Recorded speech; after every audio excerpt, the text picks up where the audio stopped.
Just wanted to give you some idea on the sizing. Here's a ruler just to show you how big this thing is. We go from 1 inch all the way up to about 28 inches. So there you go, you're about 28 inches lined up with the back. So it's 28 inches long.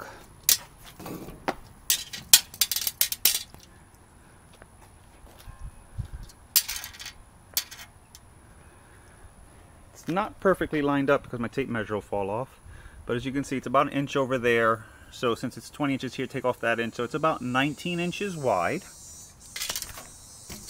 Its height is like 16 inches high, so it's 16 inches tall.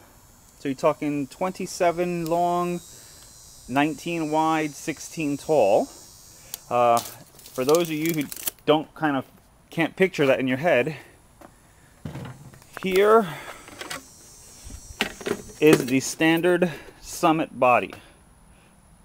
Okay, so let me put it here so you can see it. Okay, that's about lined up. So there's your difference in size. There you go, standard Summit body on top. Look at your width. So you can see how wide it is.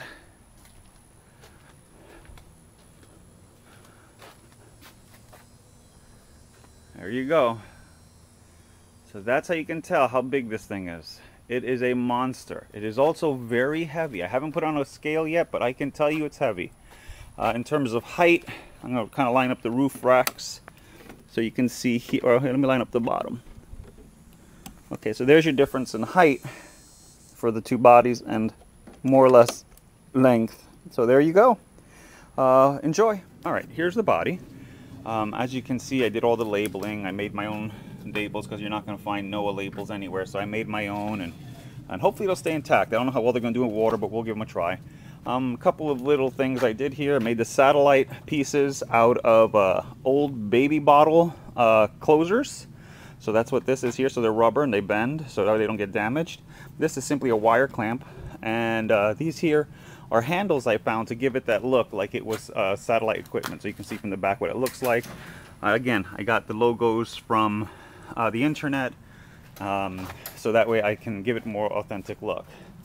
All right, you saw that at the bottom I used the battery trays to lengthen the car.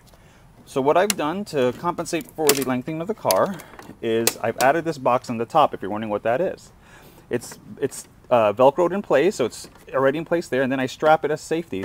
What I then did is I moved my batteries to the top, drilled a hole, extended the leads. So here's the battery leads to the Summit. Here are the two batteries that are running my Summit, and here's the one battery that's running all my lights.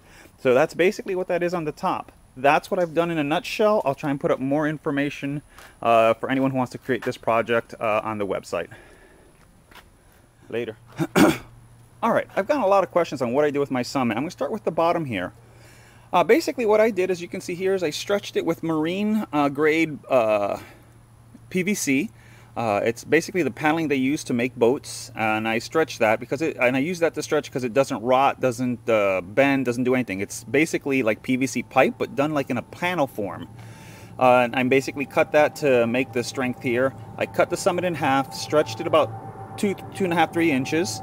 Right now I have screws in here just to hold it and test it. Once I'm done testing, I'll make actual parts.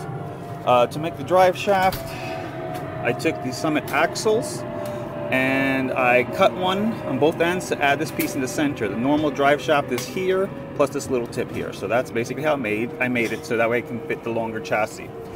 Let me flip it over so that way you can see what I did with the other side.